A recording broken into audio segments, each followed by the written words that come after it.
Oh my goodness. Hello. I feel like I need to... It's like seeing the back of your hair. I know. Ooh.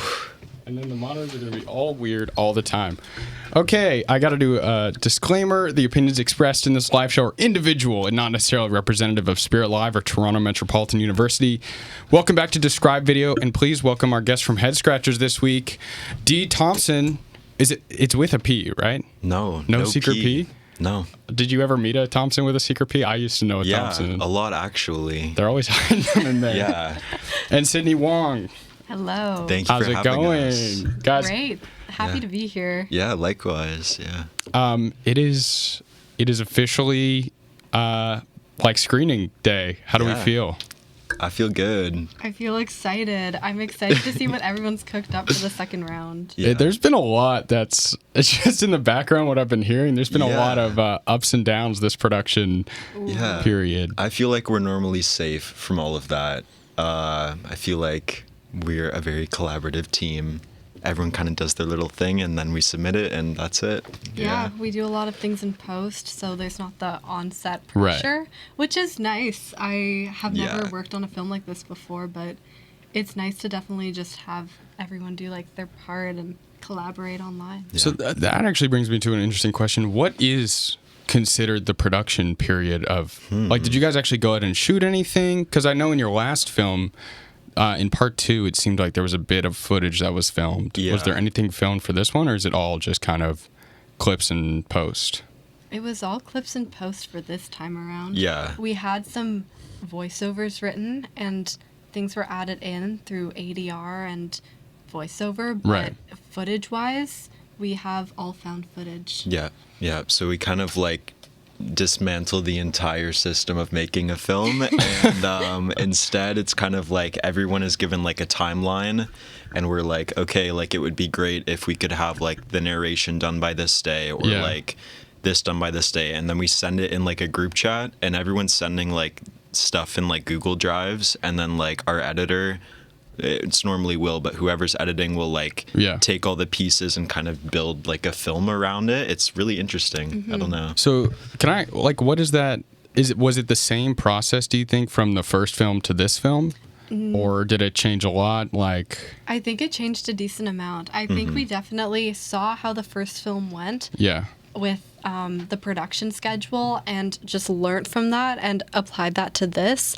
Because I think last time, since it's such a post-heavy project, Yeah. we learned that post is like where the big amount of time has to be 100%, spent. yeah. And just crewing up and getting a crew together is difficult to do both in the span of a month. So Yeah. it was nice to have everyone be able to have more time to breathe. Did you guys take on anyone new for this project, or was it kind of from the get-go you had? Because I know Amelia wasn't as involved this time. She was busy. That was a big thing with a lot of companies, though. People get busy and... It's definitely a busy season. Like, Finals coming up. Dylan, I can feel it. Like, it's difficult. Yeah. And honestly, it's nice to be in an experimental group because you don't need those solidified roles as much. Yeah. And so I didn't feel like we were missing anyone or like anyone needed to be added. It was all just kind of additive. Yeah. That's it's just cool. like I sent her a list of roles. It's like whoever wants to, whoever has time to do this. A lot of the roles were like collaborative and there were multiple people doing the same thing just so that we could like accommodate people's insane schedules. Yeah, with finals. What is finals like for image arts film students? It's like less about like exams. It's more about like you just have no time to sleep because you're just on several sets at once. Like Good. I would say like last night I wrapped a shoot at like midnight and then I like got in at like 2 a.m. and then I was like back in the morning to like give back my equipment. So it's just like you're constantly in motion and then you get a chance to breathe during the break, which is actually like pretty much how the industry works. You're like working like a lot of hours and no sleep, and then you get like a rest period and then you do it all over again. So do you guys enjoy that life? I kind of live for it. Yeah, Okay, I I'm was so gonna here say. for it. That's like, honestly, sometimes I have my second second thought. I'm like, same. wow, Same. I'm like in the middle of a forest. It's -20. It's 4 a.m. Like, what am I doing with my life? But then I'm like, I couldn't imagine myself anywhere else. That's awesome. So I think Will brought up at the last screening how it was tough to kind of like collaborate in an experimental way when someone has this vision. Did you guys find you were running into that same thing for this one, or was that kind of figured out pretty quickly and you guys, because I don't know, I don't know anything about experimental filmmaking, but I imagine it's pretty whereas someone with a narrative film, usually one person takes the lead on that. Is it the same with experimental? Something that I learned definitely in this process is like a lot of it is in the editing. So the editor becomes more or less the director, at least in the format that we're doing it in. Yeah. And so we definitely, like, Will was editing this time. He kind of had the lead for this. But yeah, it's just, there's a different sort of hierarchy in roles. Interesting. Yeah, it kind of like, depending on the project, people kind of just, I don't know, be able to insert their own interests, like specifically for the film that we're presenting tonight. Like Henry, one of our group members, like proposed like writing a poem, and then we got someone else in our group to read his poem. So it becomes like a collaborative project in that sense. But yeah, at the end of the day, normally one person is bringing like more of a concrete idea to the table, just because it's helpful to get a sense of direction in terms of 100%. like what you want to achieve. So there is like kind of like a northern light, like a guiding force in it. But like, yeah, at the end of the day, it is super collaborative and everyone kind of inserts their own ideas into it. Yeah. On that, what are the kind of like issues you run into? Because I know in narrative shoots, you can run into a lot of on the set days, like something isn't working or this shot is just, you're not able to get it and you have to kind of be able to adapt to that. Are there things like that when it comes to this style of experimental filmmaking where it's like, oh, we need this specific kind of found footage, or what usually goes wrong on these kind of films?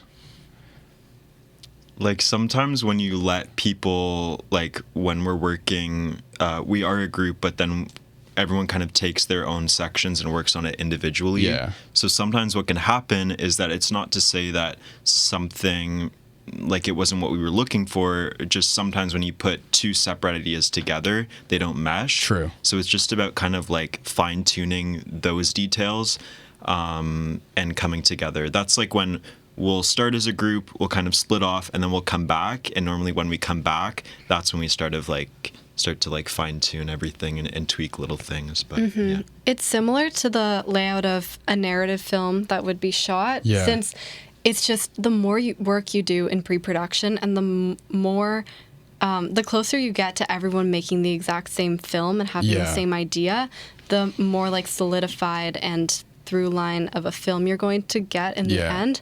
And for example, our version of not getting a shot or people misinterpreting a shot from different departments would be if someone gave in their part and it just wasn't the initial vision. So it's just communication is so key, especially at the beginning. And since it is like a collaborative idea, there was no one writer. We all kind of created the idea together. It's just so important to be able to clearly communicate what you're thinking so that you can't, so you don't go off in a different direction and that there's a clear vision for everyone. That's so cool. Okay. So walk me through it. You get the cue for, let's say for this film, you get the cue, break, whatever. What is the next step? It's like get together and kind of pitch ideas, or? We just talk. Yeah, like, we just hop on a call. We hop on a call and we end up like rambling for like an hour. Oh yeah. And everyone like brings out we like it's really deep stuff too. Like we just end up talking about like really like current ideas and things like that. I think specifically for this film, it was like our main idea was about like how advertising and like children's cartoons can be like a distraction from the things happening outside of the media. So we have these like really big like ideas, and then we kind of like find a lens to tell that story through. So for this one, archival footage just seemed like the best route. Cool. Yeah. So I know with the first film, you guys did stop motion and then went out and recorded, and then for this one it was all archival. Is there any other like kind of experimental mediums you guys were looking and interested in playing around with for future ones, or is this kind of like... I think we have people interested in more stop motion, and I think if we work harder on that and to develop an idea that everyone is very on board with, we could do more stop motion.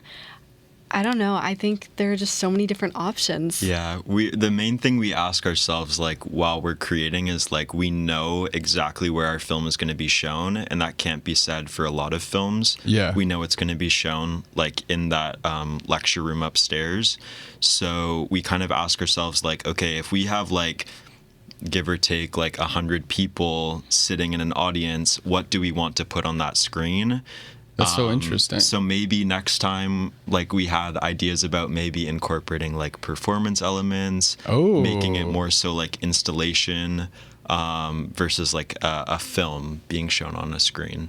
Yeah. That's so cool. Yeah, we'll see what happens. There was a lot of people who I really love Headscratchers because a lot of people don't kind of know what it is. Like when the stop motion people were like, are they going to do more? And I'm like, no, but that's kind of the best part. Like, That's it. It's showing up every time, and it's like, no offense to the other companies, I can kind of give me like 20 tries and I bet I could get the plot. But that's fine. That's like their whole thing. But I always love watching the Headscratchers because it's always different. Like I seriously never know what to expect. And we don't even know what to expect from us. Yeah. I didn't even watch the trailer for this one. I'll be honest. I mean, I haven't seen it at all. You're going in blind. We'll see what happens. Yeah. Would you guys say you're more like, do you think you evolved from the first film, like either individually or as a company? Do you think like the first film was like, that was good and we're going to try to circle back to that? I think we've definitely evolved as a company. I think even now we have so many ideas for like future projects, and we were just so inspired after the last screening from seeing the space, seeing the amount of people that showed up to support. Awesome. Yeah, exactly. The like care that everyone's bringing to this, and the audience that it attracted, and everyone else's films that were shown, and we were so inspired immediately. Like I know Dylan had like an amazing idea just right off the bat after seeing everything. And yeah. Well, I just like, for me, it's like specifically for experimental film, like most of the time, like nobody's watching that. And it's like some, like you'll find crazy films like in the depths of like Internet Archive that are never seen by human eyes.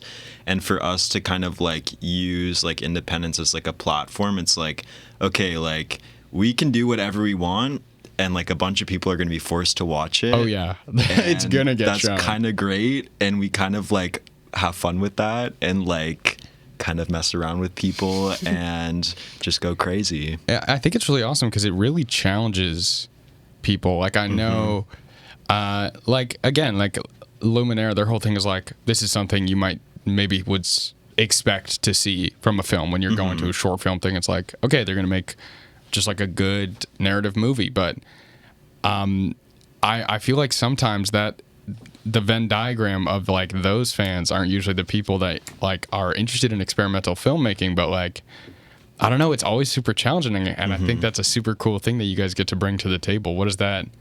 Do you feel challenged by the other films, I guess? Like, do you think it's just like a completely different avenue and you guys show up, do your thing, and see what happens? I feel like it's interesting with you bring up the audience because we can definitely like play into that. Like we know who's coming to see the films, and so if we potentially work on a performance art piece for the next one, we would cater it differently. Right. And with the other films or the other groups, I feel like they have such a strong like vision for their own. Everyone has such a strong vision for their own like theme, which is awesome. And so do we, and we're not necessarily interested in competing or going head to head. I know the whole thing's a competition. It's really just an excuse to get people making movies. Yeah, but exactly. People love a much. competition.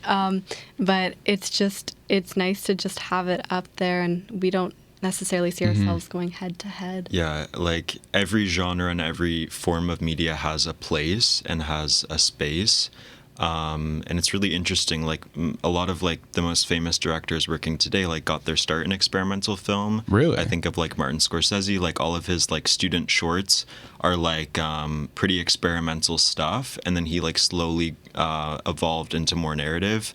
And I mean, in our first year film course, like most of our focus was on experimental film, and now we're slowly shifting into narrative. Yeah. And it's not that I dislike narrative, it's just like a really nice break to be able to jump back to experimental film and experiment in both those like forms. But yeah, I think that the other companies are bringing really strong voices to the table, and yeah, I just love film, and I love like making movies, so I'm gonna appreciate it no matter the genre. That's so awesome. So, Dee, I know you have made like you're pretty deep into experimental filmmaking, just outside. But Sydney, I think are you also doing more experimental films outside of this, or is Newcomb or not Newcomb? Is Headscratchers kind of like your special little place where you get to?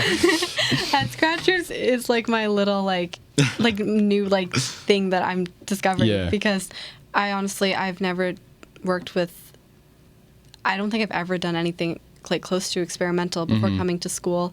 We did experimental films in our first year, so that definitely inspired us to like discuss like the creation of Headscratchers. And because it's just so freeing. I think it's so important to be able to break out from the narrative structure and have like an opportunity to collaborate with people, especially because I don't really know where to start with experimental like until I joined. And it's so awesome to just work with so many talented people in experimental, because it's like having mentors all around me all the time. It's amazing. So you guys were saying that in your first year, you start in experimental. Yeah. Do you find now, like you've made some for school, you guys are just finished your second one for Headscratchers. Do you think like that's really a like important foundation to have for filmmaking? Like, is there a reason they're starting with experimental filmmaking? What's your guys' opinion on that? I think to like one of the qualities that make a really strong filmmaker is like versatility and being able to find your voice. I think that's the most integral part, and that's pretty much in the 4 years what you're expected to do is figure out what kind of films you want to make. Yeah. So in our first year, we kind of go through 3 forms of filmmaking. We do, and it's all silent. We start all in silent film, and we shoot on a really old camera that's like hand cranked, and then we edit by hand with like tape and like splicers. Whoa. To really teach us like the importance of like when you cut, like you're actually cutting film. Like you're not just like in Premiere like using the little like slice tool. Like you're like physically cutting and like taping together. So yeah, we start with like documentary, then experimental, then narrative, and then in the second semester we add sound to our silent narrative. So I think what our program is trying to do, and what the point of it, all of it is to just figure out what you like, figure out what you dislike, and most importantly, like figure out what types of films you want to make moving forward. And then some stuff will just stick. So experimental film really stuck for me, and it's something that I want to pursue further. But yeah. What about you, Sydney? Any thoughts on experimental as a first? I think it's a really important like type of film to learn how to make, because it really forces you to dig deep and to understand what you're trying to convey through an emotional lens rather than just a narrative lens, or making something that's more character driven or story driven. Like you're really driven by the emotion that you're trying to convey, and it lets you have so much creative freedom without needing to follow a structure of sorts. And so, yeah, I definitely think that it's an important place to start for filmmakers. I mean, I've never done experimental filmmaking, but it always seems like it's such a dive into the medium. Like, I feel like there's a lot of films that are like adaptations of books, and you could argue like, this could have been written, or this could have been a TV show or something like that. But experimental filmmaking always seemed to me like this was like, okay, you can't really express this in another form. It's kind of it's a very pure form of filmmaking, where it's just like you're going out, you're capturing it, and then you're like seriously choosing how to use the elements of film to express this feeling that it feels like a lot of other films can maybe cheat by doing like just impressive character work or really interesting plots. And that's not a bad thing. It's just like, it's super fascinating. Do you guys think you'd ever step outside of Headscratchers for independence, or do you think this is where you're going to stay at? I'm comfortable where I'm at. Yeah, I like Headscratchers. I feel like I have so much to learn and so many places to grow in experimental, and I think I don't know. I'm really excited every time. Yeah, the nice thing about our company in specific is like we kind of have like a general like theme, which is just like experimental, kind of more out there kind of projects, but we're really not tied down by any specific genre or even medium for that matter. So we kind of, if as a company we want to change and grow, then we have the space to do that. That's a really great thing about our company, is that we kind of can take it wherever we want. We're not really tied down to anything. Yeah. Do you think your guys is, because I feel like some companies are very based in like more ideas. Like I think, and none of these are bad things I'm saying, but like Nukem is like, they're very much horror. Like that's their thing. They love plot twists. And so I feel like you could give that to kind of anybody and they could make a Nukem film, which isn't like a bad thing. It's a pretty interesting thing to base the company in that. But I feel like with you guys, do you think it's more based on the people that are a part of it and what the individuals are bringing to the table that kind of make Headscratchers what it is? Or do you think you're also in that same genre of you could give experimental filmmaking to someone? Like, what do you think makes Headscratchers, I guess?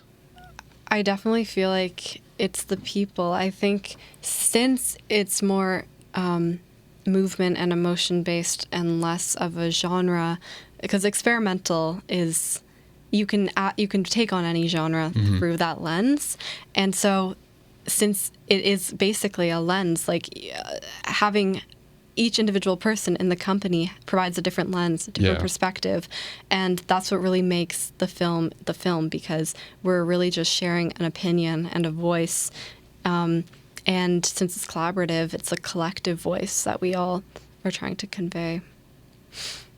I feel the exact same. Yeah, it's just everyone is bringing something unique to the table, and people kind of have their specific interests and their specific things that they're good at and they feel really confident in. So people are able to bring their skills to the table, but also we have room for people, if they want to try something new, to try it. I feel like as a group, it's someone, I feel like, people can just kind of go wherever their heart desires and work together, work individually. It kind of can be anything that we want it to be. Yeah. Do you find in your first two films, I guess just speaking for yourselves, you've had to maybe sacrifice some of your vision for the better of, like, you thought the film would be going this way, but it's going the other way, and so you kind of have to just hop on the train? Or do you find that it's very much more of a yes and kind of situation? I definitely think everyone in the company has like a strong opinion and strong voice. So there will be like sacrifices made when we're all trying to delve into one storyline or one idea. Yeah. But I think generally speaking, we land on something that everyone has like a say in and has a voice in. And we even, like I was saying before, like there are ideas that we are just like tucking away for later, so that we have like, so no one's being like shut down for a certain thing, but it's similar to like building a narrative story in a sense where it's all everyone just putting in their 2 cents, and you've got to like trim and clip where you can. Right. Yeah, filmmaking is a collaborative medium. It's almost impossible for the director to have what they see in their head be what is projected on screen. Right. But that's where the beauty in lies, is the fact that people are bringing their own lens and their own life experience and their own visual references to the table. Specifically, like in terms of narrative film, it's like the director or the writer will write a screenplay and they think what they think it's going to be in their head, and then they give it to director. They interpret that. They give it to the cinematographer. They interpret what the director thinks of the script, and it's like this huge, like, I don't know, like amoeba of ideas. Or it's like this microcosm of like creativity. An experimental film, I don't think, like, there are sacrifices, like your ideas may be different, but the nice thing is that we're going into it knowing that it's going to be a collaborative experience. No one's kind of taking the reins and coming in with like a singular idea. It kind of grows with all of us. So do you guys approach these films more open-ended? Like, I know when I was talking to Matthew and John from Newcomb, they were like, John has a whole lore Bible apparently written out for like the next like 8 films. Like he is, they know where they want to go with it, and they just don't know how they're going to accomplish it yet. But do you guys think you're more approaching these things? And when you're having those sit downs, do you leave them going, okay, I kind of know what this is going to look like, or is it more, I know the general tone we're going for? I think it just honestly depends. We take it like day by day with it, because sometimes we'll have our first meeting and we don't end on a conclusive note, and there's nothing that's really decided, but maybe we'll know, like, have a brainstorm of ideas of what we want to try to convey. And sometimes like the initial meeting has to go over 2 or 3 meetings to like find this thing that sparks something in everyone. But sometimes it comes to us right away. Sometimes, like for this one, it definitely came faster than the one before. And it's just, I think it just depends on where everyone's at. So, sorry. No, I agree. That's all I want to say.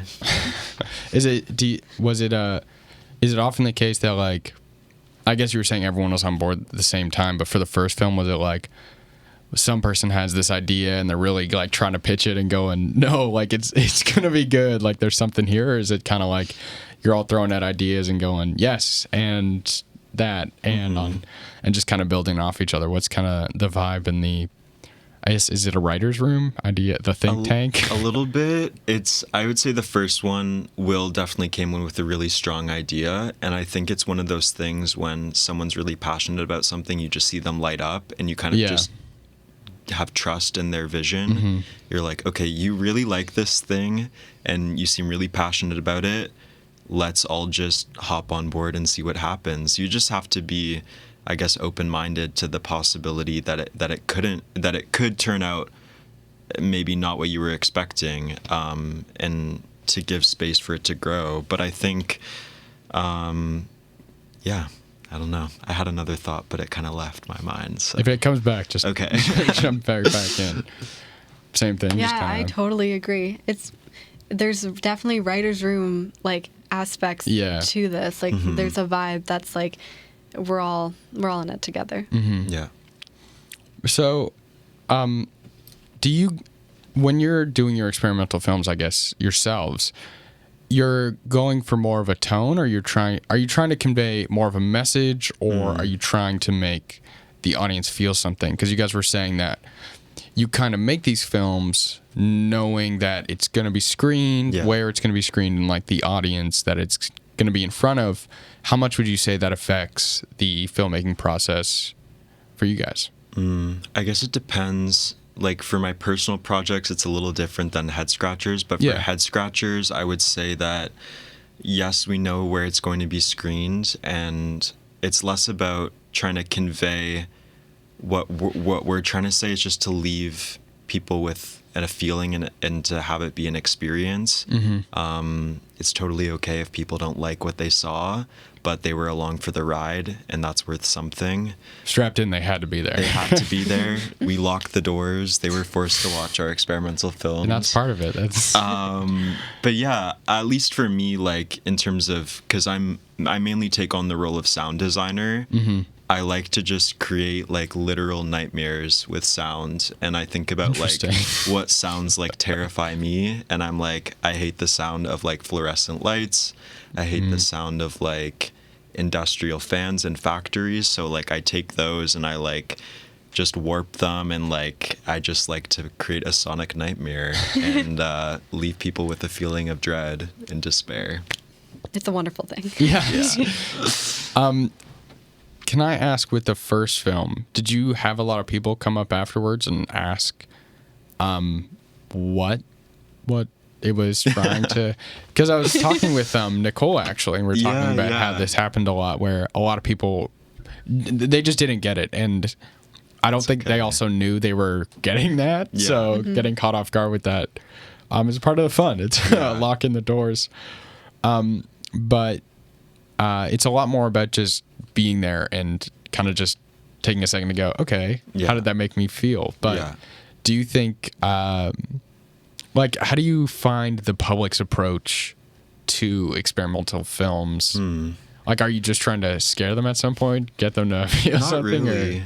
I actually kind of live for that, like when people don't know what they just watched and then they have to think about it, because I think that is probably the most beautiful thing about a film or art. Like there's films that I'll watch sometimes and I don't know if I liked it or if I didn't, but then a few days later I'll be like, yeah, that was a really good film.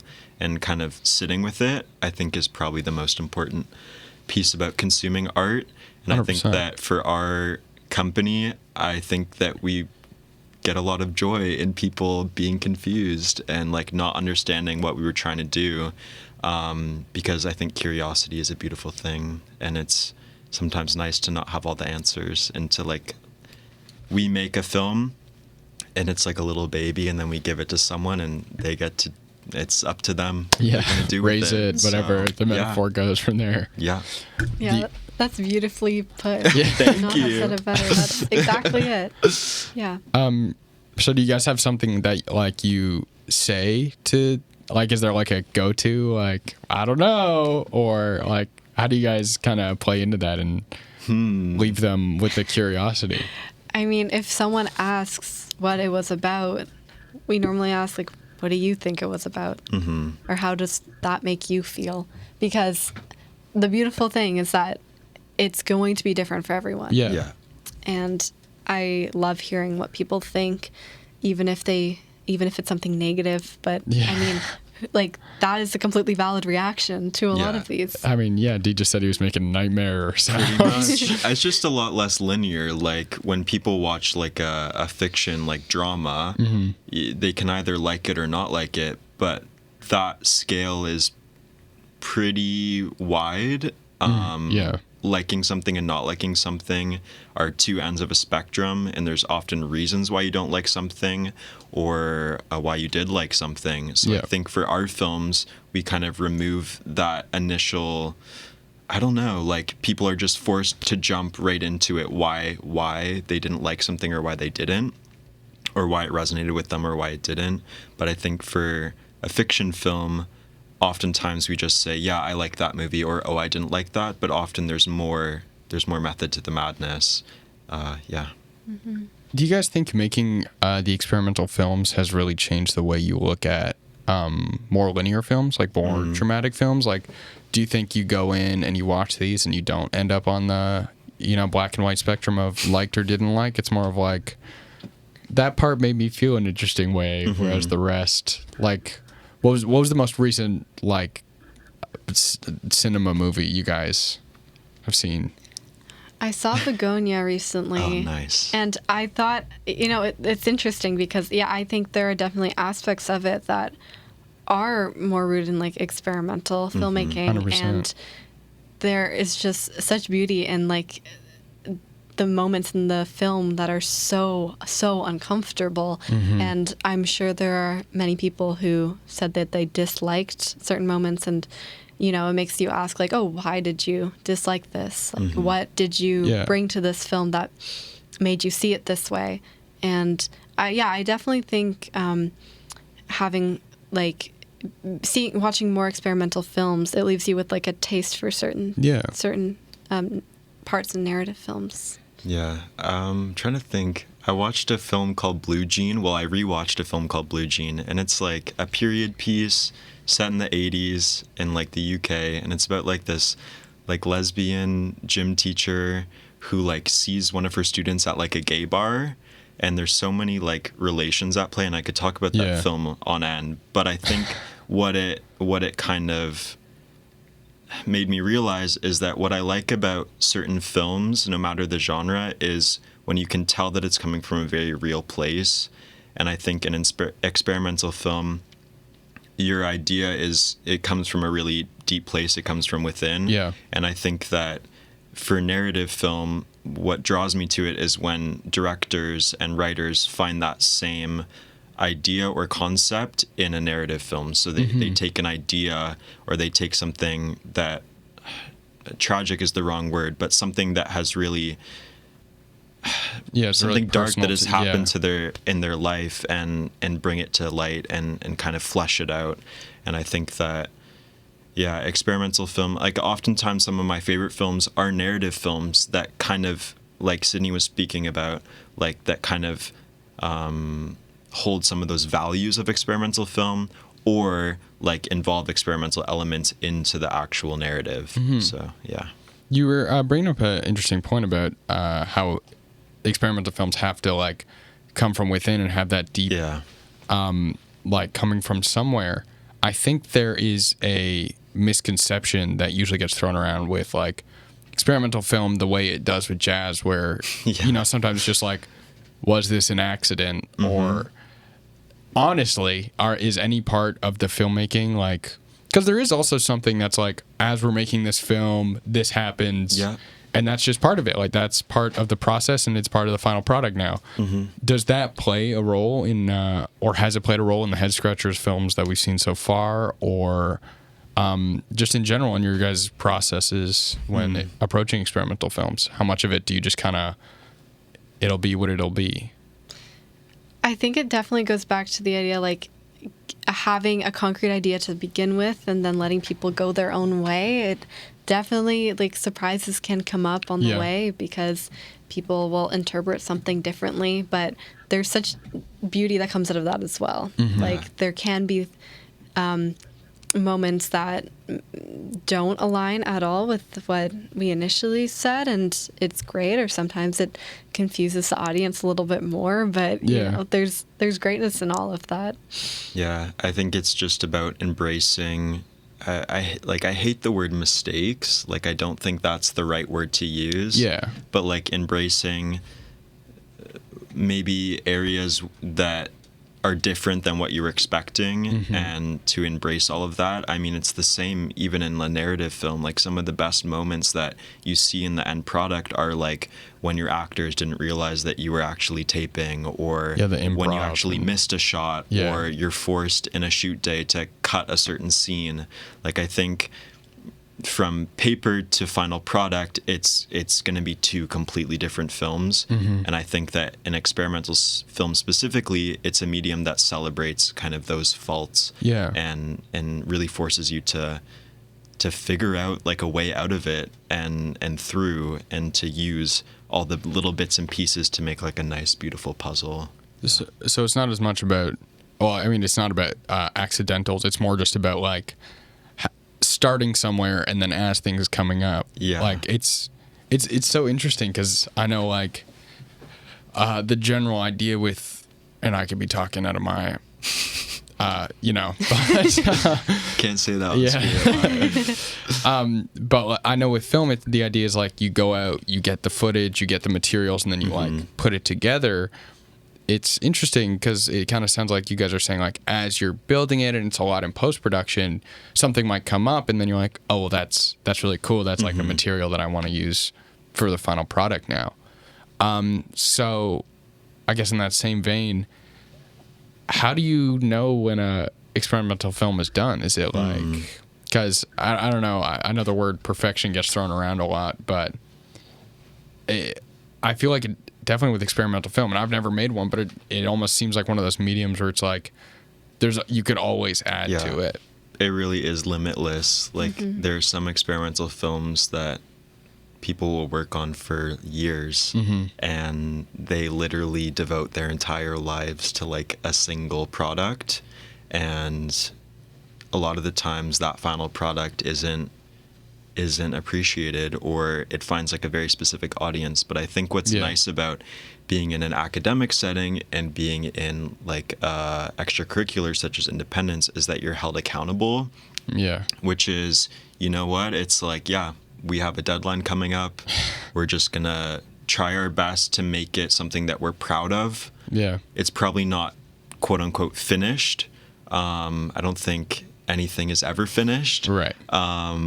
But I think that it's nice to kind of feel the pressure of a deadline a little bit, because there's scripts and ideas that they're just sitting in my Google Drive. Yeah. But when it comes to, okay, like you have a school assignment or you have like the next Headscratchers film, you start to feel the pressure, but in a really good way. It forces you to really be creative and think outside the box and get it done.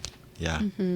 I think the same can be said for narratives, but I mean in a less drastic way, because experimental, we've talked about films in class, like experimental films that have gone on for editing for 10 years and beyond. And I think there's really no end to a lot of them, because as you are working on it, like working on a film outside of school would normally probably take at least like a year or so. And you change as a person and your opinions change as you go along. So it's sweet to have a deadline and to have something to like, you know, like a conclusion that comes when you guys are working together. But I think like same for narrative. You could be working on it if you don't have a deadline to hit. I think a cool thing that I've got to, I guess, like see, I think something that's a bit more visible, but in a good way, in like the last Headscratchers film was like how that deadline has an effect on the product. Like, like I feel like it's interesting because it's as much about making it itself that it is about kind of the tone that it's going for. And I think that's something super cool that at least the way I see experimental films, it's a bit more of an embrace of that, where it's like when you have that deadline, it's like this is it. This is part of that period of time where we were putting this together, and that's kind of it adds to that final product. Yeah, we kind of it's like chopped, like when like the kitchen like timer is going off and then you have to like put your hands off, and it kind of is that, and you kind of just sit with that feeling and you're like, all right, we did it. And wherever it's at, like we're just gonna stand by the film that we made. And I'm sure tonight I'm gonna be like, oh, there's this that I want to change. But the nice thing is that it is what it is, and we can always like go back to projects. Like it doesn't have to be the end, I guess. Yeah. Would you guys, on that note, say you carried over a lot from the first film? Was there a or do you think it was more like a blank page? Like tonally, it was kind of a blank page. Right. We started over. So many people came in at the beginning with so many amazing ideas, and I think being able to create something completely new every time is really special, because you can, you know, have a different like leader of the ship every time, and have someone just run with their idea. So it's definitely nice to now know, like from the previous time, I think we definitely took like what people's strong suits were, what their passions were, where they wanted to work and where they wanted to improve, and where we could improve, and then apply that to a completely new project. Where actually I want to talk about you guys specifically for a moment. How did you get into film? Like, where was the I think it's always fascinating. Was it always film, or was it like arts first and then you kind of fell in love with film? Give me the TLDR on how you got into film and how we got to TMU for it. Great question. Wonderful That's a lot. Question. I mean, actually, I know Sydney and I have talked about this previously. We have. And a few people in our program kind of have a similar path, which is actually we started in theater. So I started in theater, very young age. In high school, we had like a fringe festival, so I ended up writing and directing a piece for that. Nice. And I was actually going to go to school for acting. Like, I was going to go to U Ottawa Acting Conservatory. And then I kind of sat down and I really had to think, and I was like, okay, I have 4 years. I feel like I have so much to learn in terms of film. Like, I'm just at the beginning of my learning journey, I guess. Yeah. And I was like, I feel like I could really make use of 4 years and just the resources of it. Like, the TRC, I think I take it for granted sometimes. Like, sometimes I'll look up, like, the equipment that we have online and see how much it's worth. And I'm like, I can just pick this up and have it for the weekend. It's like $1,000. And I'm like, all right. But I guess specifically for film, I feel like I can't answer it in the way that most people answer it, which is like, I saw this one film and it like changed my life. Yeah. I feel like over time I just slowly understood two things, which is like what kinds of movies I like as a viewer and what kinds of movies I want to make specifically. So you kind of start to develop like your taste in terms of like what you just enjoy, and that can be across many different genres. And then for me specifically, like over time, like the more I watch and the more I consume all forms of media, I kind of start to understand, okay, what are the stories that I want to tell? Yeah. And I've kind of like narrowed that down. Obviously that process is still happening, but I feel like at least I have some sort of direction right now. So, yeah. Do the types of movies you like to watch and want to make line up, or because I know there's a usual thing that happens where it's like people like watching a certain type of movie but want to make another, and that's the same with you? I would say they're very different.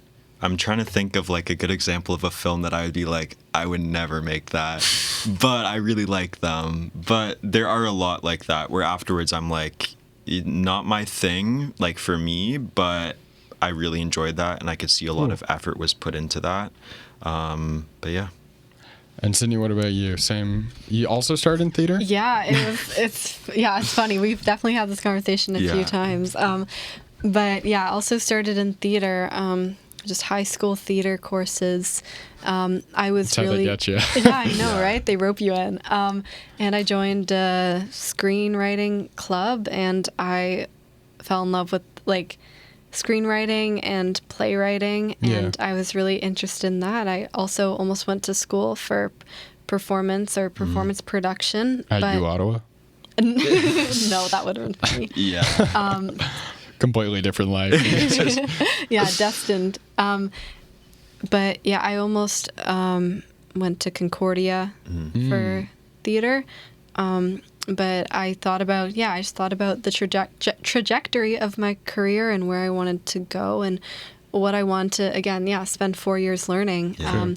And I landed on film. I love the medium of, like the collaborative medium of making films. I mean, maybe it was because I was in high school and, everything is just like a blast, but you make like such strong connections, and you take everyone's strengths and you put them all together, and I just thought it was like the most beautiful thing. Like I was really interested in like writing as well, but something about everyone coming together on set and being on set, and the energy was just like there was nothing else like it for me. So I decided on TMU Film because I felt like it would be a great fit. And yeah, now being here, I feel like, honestly, I'm just trying to figure out my filmmaking like style and my filmmaking routine, and what kind of person I want to be on set and what ideas I want to bring to the table. I think it's interesting because when you're in school, it feels like sometimes you don't have a lot of time to consume media. And you get all swept up into the production of things, which it's wonderful to be producing at like so many films, but it's also nice to recognize, like, to take a step back and watch other people's, which is another reason why festivals like this are so amazing, because you get to see what your peers are making and you get inspired by the people around you. And it's so great to be around so many talented people all the time, because you're just constantly inspired and constantly wanting to like learn and grow from these people. Okay, well, thanks, guys. That's our time. Thanks for coming on the show. I have one last question for both of you that I'm going to ask everyone. If not for Headscratchers, what production company would you want to be a part of? That's a good question. It is. I'll let you know that Matthew and John, both from Newcomb, said Headscratchers. Now I feel obliged to say Newcomb. No. I don't know. I feel like maybe Luminara. I feel like they're maybe the most Headscratchers adjacent. And I feel like I would just have a good time. I don't know. Yeah. Solid choice. I mean, they're all solid choices, but I think... Go on. I would have to say Emanate, because I have a soft spot for coming-of-age movies. I think good. That is, like, where I have the most experience in, like, watching and creating, so that was the company that I would have chosen. And they have, like, that company has, like, the kindest, like, nicest such people. Nice people, yeah. Like, just completely. They're so such sweet. good energy coming out of Emanate. Yeah, it's wonderful. Okay, well, thanks for coming on. That's our show for today, everyone. Awesome. Come to the show. It's in like 15 minutes. Go upstairs. Go upstairs. Yeah. We'll see you there. Thank you so much for having us. Of course. All right. Bye.